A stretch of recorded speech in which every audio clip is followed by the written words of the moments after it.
Fala, minha torcida da Fiel, tomo de volta aqui no nosso canal para deixar vocês totalmente atualizados aí, tudo sobre o nosso timão, que ontem conquistou mais um título, ganhou a Copa do Brasil em cima do Vasco, lá no Maracanã, com o resultado de 2-1, trazendo alegria para Fiel. Então já deixa aquele likezão aí para estar fortalecendo o nosso vídeo. E se você é novo por aqui, não se esqueça de se inscrever e ativar o sininho de notificações, porque aqui tem muita informação do Corinthians e você vai ficar por dentro de todas as notícias. A questão é que o Corinthians tem individualidades muito mais marcantes e muito mais experiência. O que jogaram ontem o André Ramalho e o Gustavo Henrique, meus amigos, limparam tudo. O Mateuzinho teve bem, o Memphis então pela experiência e pelo gol. Então parte dessa vitória do Corinthians vai também por conta da imaturidade e inexperiência de um Vasco, que o próprio Fernando Diniz foi muito claro sobre isso, que é uma equipe em progressão, é uma equipe em evolução que por ano que vem mais madura, com mais casca, talvez consiga outros voos, enfim, coisas melhores para a próxima temporada. Então o Corinthians, claro, merecedor do título da Copa do Brasil, porque ele, Breno Bidon, também jogou muita bola. Já havia sido importante contra o Cruzeiro e ontem a jogada dele, jogada de gênio, jogada de craque, já repercute muito na Europa. Antes que me perguntem, já respondo desde já. Jornais em Portugal, jornais na Espanha, jornais na Inglaterra. Eu tive aqui a curiosidade de logo cedo fazer um garimpo das principais manchetes, enfim, da repercussão. Esse lance por si só, claro que o título do Corinthians repercute, mas a jogada em si, magistral do Breno Bidon, repercute bastante. E essa jogada tem muito a ver com os últimos dias do Breno Bidon. Ele sentia, em uma apuração que eu fiz de ontem para hoje, ele sentia que precisava ser mais decisivo, puxar para ele o protagonismo. Tudo bem que a assistência é do Yuri, o gol é do Depay, do Memphis, mas ele começa a jogada e não desiste da jogada, porque ele ainda sofre uma pancada ali, continua de pé, carrega a bola depois de um drible espetacular. Então tudo isso vai muito na mente de um jogador que nos últimos dias percebeu que precisava ser decisivo, precisava ser protagonista. Até por isso, o valor de mercado dele hoje não é assim tão significativo. E as pessoas que trabalham com o Bidon, o próprio Corinthians, percebem que, mesmo tendo sido decisivo ontem, falta mais poder de decisão para ser um jogador acima dos 20 milhões de euros, por exemplo. Hoje, o valor que eu vou falar aqui até pode assustar os corintianos, mas hoje o preço de mercado do Breno Bidon é entre 15 e 20 milhões de euros. Não custa lembrar que há 2 anos, mais ou menos, o Corinthians vendeu o Moscardo, jogador basicamente da mesma posição, por 20 milhões de euros para o PSG, e o Moscardo não tinha o número de jogos que tem o Breno Bidon no time profissional. Então aqui é o seguinte, hoje uma avaliação dele entre 15 e 20 milhões de euros. O mercado de janeiro não é o mercado que o Corinthians e os representantes dele trabalham com mais afinco. A ideia é uma negociação só para junho, por 2 motivos. Primeiro, porque querem mais valorização, mais poder de decisão, para o jogador ficar mais caro e todo mundo sair ganhando. E outro ponto que pesa contra, há quem olhe como peso positivo, há outros que olham como peso negativo. O Breno Bidon tem, eu confirmei aqui, o Breno Bidon tem hoje 66 jogos na temporada, entre Corinthians e Seleção Sub-20. Se ele chega agora na Europa em janeiro, com tantos jogos nas costas, ele vai ter dificuldade. Alguns vão achar que ele chega fisicamente bem. Eu já acho que ele chega psicologicamente, mas fisicamente cansado. Chega atrás dos demais concorrentes. Então, chegaria para ser reserva, não teria tanta preponderância. Então, o Corinthians e os representantes do Bidon trabalham para uma negociação em junho, fim da temporada europeia, começo da próxima temporada na Europa, para ter um valor maior e para o Breno Bidon chegar um pouco mais descansado, pegar uma pré-temporada e chegar tendo mais impacto. Eu lembro que quando ele ganhou a Copinha, no começo do ano passado, o Corinthians um pouco depois renovou o contrato e a multa estava lá para 60 milhões de euros. Aquela multa lá no alto. Multa para você se proteger. Isso. A questão do Breno Bidon tem dois pontos importantes para a gente citar aqui, até complementando o que o Bruno tem falado para a gente. Primeiro, o Breno Bidon é um cara extremamente jovem, mas é um cara extremamente competitivo e é um moleque que não sente jogo grande. Isso a comissão técnica já detectou. E deu para perceber. Não sente. O Carrillo estava voando no começo da temporada. Sim. No Campeonato Paulista, o cara da posição era o Carrillo. E assim, uma pessoa da comissão técnica me disse o seguinte, que o Breno Bidon sentiu que a água estava batendo nele, que ele ia ficar fora do time. E ele começou a trabalhar taticamente, fisicamente, para melhorar. Isso depois na virada da saída do Ramon Dias e a chegada do Dorival Júnior. E aí ele foi ganhando posição. Teve a lesão do Carrilho, é bem verdade. E aí ele aproveitou, pegou esse vácuo e não saiu mais do time. Então, assim, além dele ser um cara incomodado, inquieto, de não ficar se acomodando, beleza, vou entrar aqui de vez em quando. Não, ele quer ser titular e ele quer ser protagonista. Então, ele tem essa personalidade e essa característica. Esse é um ponto. Segundo ponto, o título da Copa do Brasil muda completamente o planejamento do Corinthians.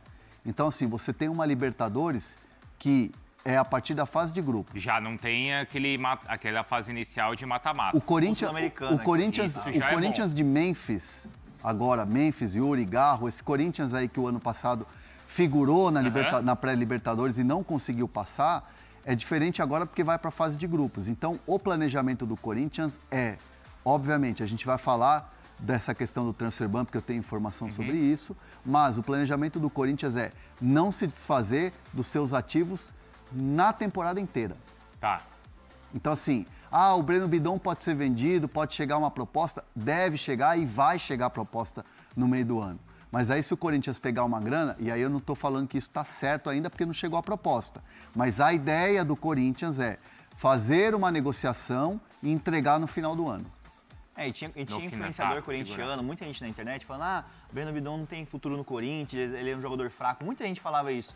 Mas até a informação isso, muitos entenderam no entorno do Bidon que ele não era um volante. Ele é mais um camisa 8 para camisa 10. É que hoje em dia não tem mais volante, né? Exato. E aí eles entenderam que era uma outra função. Não dá pra comparar ele fisicamente com o Carrilho, por exemplo. Não dá. Ele é grandão. E aí perceberam que houve essa mudança de posição para ele e foi benéfica. Tanto que ontem ele arma o jogo ali no meio de campo e leva até o ataque. Então você vê como ele é um jogador de transição. Mas ô Felipe, e eu vou te falar que além disso, além dessa questão dele ser um cara muito técnico, muito tático, ele é um cara também que vai pro confronto. Vai. Ele encarou o Thiago Mendes, e o Thiago Mendes é experiente. Foi. Ele encarou o Thiago Mendes. Quando tem aquele quebra-pau ali no final do jogo já do Ryan com o Dorival, o Bidon é o primeiro que chega. O Bidon não arrega. Certo ou errado, ele é o cara que vai pra cima. Ele e o Thiago Mendes estavam se estranhando desde o minuto 15. Não, numa hora também que tem ali um bate-boca, o Nuno Moreira vai direto no Bidon. Porque o Nuno Moreira é esperto, ele fala assim, vou no mais... No molequinho. Tomou uma invertida. Tomou. O Bidon, ele parece cara tímido assim nos bastidores, mas dentro de campo ele se transforma, cara. É muito engraçado. Ô, Hernan, estão perguntando aqui pra gente... Posso dar mais três pontos do Bidon depois aí? Pode, Bruno. Só deixa eu ler aqui, o pessoal está pedindo pra falar dessa história do transfer ban, do transfer ban, do Dorival e do Fabinho Soldado. Bora. A gente vai falar sobre isso mais pra frente. Vamos passar limpo tudo isso aí. E já tem 3 mil assistindo e 500 likes. Só que a nossa meta qual é, Felipe? Mais de 5 mil aparelhos conectados simultaneamente e 1.500 likes. E se te acontecer isso? Vamos fazer um poropopó ao vivo com todo mundo. Aqui, deixa eu ligar pra Jade, que a Jade tá ali na redação. Deixa eu ver pra ela vir também. E eu tenho informação de reforço que pode pintar no Corinthians caso a informação do André Hernan sobre transfer ban se concretize. Então tem um reforço que o Corinthians está de olho para 2026. Tá. Esse aqui, a Jade não tá atendendo. Tô roteando a internet dele aqui, mas o roteador dele é horroroso. Fui o meu roteador, que só tem nem internet aí, Tá zoando meu bagulho? Tamo na lama aqui, o meu tá funcionando. O Mickey tá... Deixa eu pôr a tua senha aí. O que tá acontecendo com o Mickey, velho? Põe a minha senha na tua internet. Abre aí a internet. Internet ESPN. Pronto, vem aí, vamos lá. Esses 3 pontos, reforçar o que disse o Hernan aí dessa água no bumbum que bateu do Breno Bidon, pra ele ter mais impacto, sentir mais preponderância, sentir mais importante, decisivo. Isso foi fundamental nas últimas semanas, vai muito na linha do que o Hernan disse. 3 pontos ainda em relação ao mercado do Breno Bidon. Ele tem 10% dos próprios direitos econômicos, o Corinthians tem 90%, então os direitos divididos, 90% para o Corinthians, 10% para o Breno Bidon.